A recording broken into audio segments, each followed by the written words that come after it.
Do you struggle with people pleasing? Do you put your needs last and put others in front of yours? Well, today's video is all about people pleasing, and this is coming from an ex-chronic people pleaser.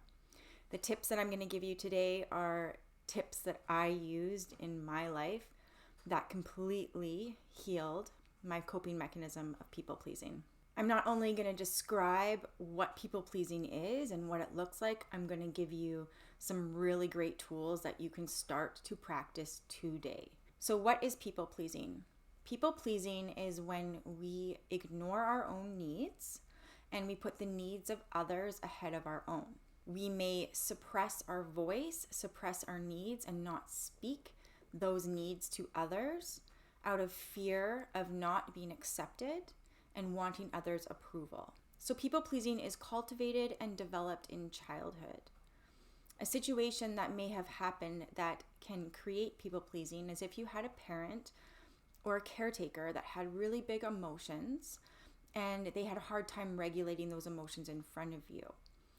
The child will put their needs on the back burner and put their parents' needs in the forefront, unconsciously trying to manage the situation at hand, believing that if they speak up their needs, that this could cause their parent to have even bigger emotions.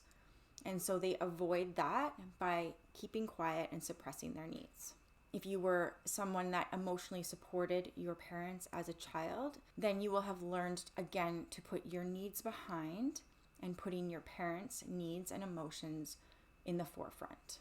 And this gets carried on into adulthood.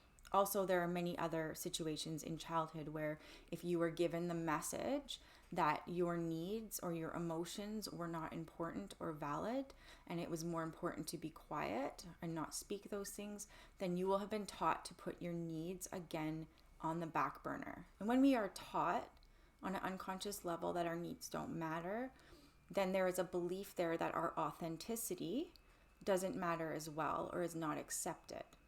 So then we suppress our authenticity down. And this has a big part, and it plays a big role in people pleasing, suppressing our authenticity for acceptance and approval. So by suppressing your needs and being hyper aware of everybody else's needs and putting their needs first, this is actually a survival mechanism. It's what you use to survive. So there is no shame in this. It's actually a brilliant coping mechanism that was developed so you could be in this world, so you could survive in this world. And although it may have served you well as a child, it will bring much hindrance in adulthood. The goal is to heal and step into your authenticity and voice. But if you are people pleasing, then you will be hiding behind that and not being true to yourself, and in return, not actually true to others. And so the reason why you are not being true to others is because you are unconsciously molding yourself in a way to present yourself to people the way that you believe that they want you to be. So you're actually judging that person, believing that they want you to be a certain way, and also in return judging yourself, believing that your authenticity is not good enough. So you have to wear a face to the world.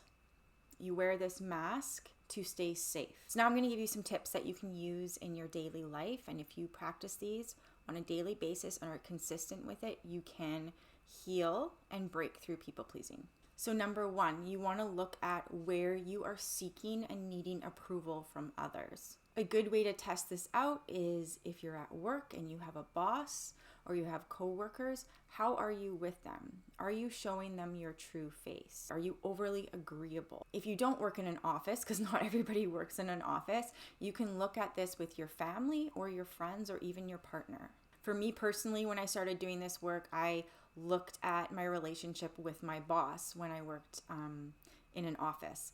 And I definitely had people pleasing when it came to authoritarian figures. And so I started to observe myself and how I was inauthentic because I wanted their approval.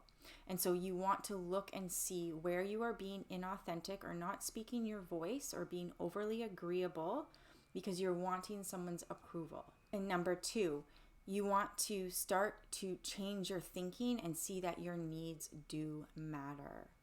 No more putting your needs last. You want to put your needs first. This does not make you selfish. You have done it long enough where you've put your needs on the back burner and others ahead of you. So it's time to start seeing what your needs are and that your needs matter.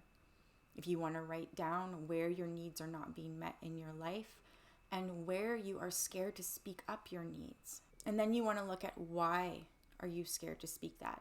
Is it because there is fear of not being accepted? Is there fear of being judged? Or do you just believe that your needs don't matter? Find out what the root core is of why you are not able to speak your needs. Number 3, what is your relationship like with saying no? So a big part of people pleasing is having a really hard time saying no to others. Sometimes we are met with obligations that we have to follow through with.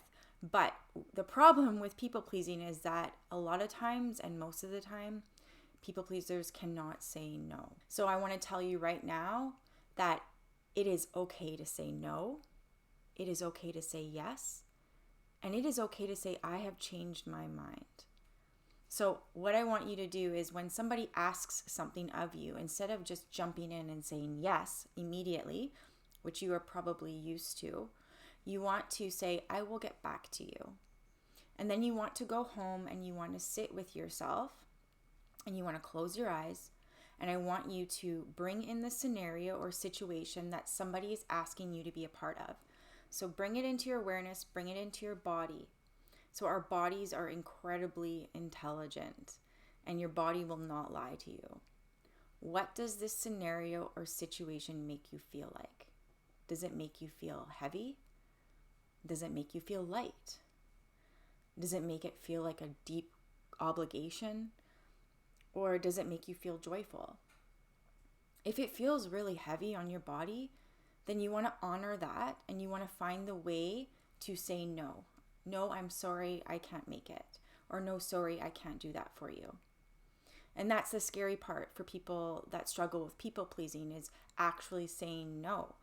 But you have to start to practice saying no. And each time you do it, it will get easier and easier. And you want to fully listen to your body and what is serving you and what is not. And so in the meantime, you will start to build this really beautiful relationship with your body, and you will learn yourself on a much deeper level. And you will be honoring your authenticity instead of going beyond that and pleasing others and putting yourself last. People pleasing can lead to burnout, so it's really important to learn how to say no. Number 4, dealing with guilt. Many people that struggle with people pleasing are driven by guilt, and so that's why they have a hard time saying no. And even if they do say no, then they'll go home after and they will be riddled with guilt. And for the rest of the night, they'll be in guilt that they didn't show up in a certain way. What does this person think of me? Maybe they don't accept me now. So you want to ask yourself, why do you feel guilty for taking care of yourself? Why do you feel guilty for saying yes to yourself and no to others? But you are okay with saying no to yourself and yes to everybody else. So if you do say no, you want to challenge that guilt if it comes up, because that guilt has no place within you. You do not need to feel guilty for taking care of yourself and doing what serves you. Your needs matter. Remember, your needs matter. So now I have taught you everything that I know about people pleasing. I may have missed a few things, but those are the top 4 things that I practiced consistently. And it's scary at first. It's not easy, but each step you take, each time you do it, each time you check in with yourself, you are building a stronger relationship with yourself. And the more that you stand in your power and stand in your truth, the more others will learn you and see you for who you are. And people respect that. You will be surprised at how people will treat you differently when you start to really own yourself and own your own power and your authenticity and authority. Meeting your needs is very, very important and crucial to live a happy and healthy life. If you like this video, be sure to hit the like button, subscribe, and share with your friends. My name is Tess. Thanks for watching.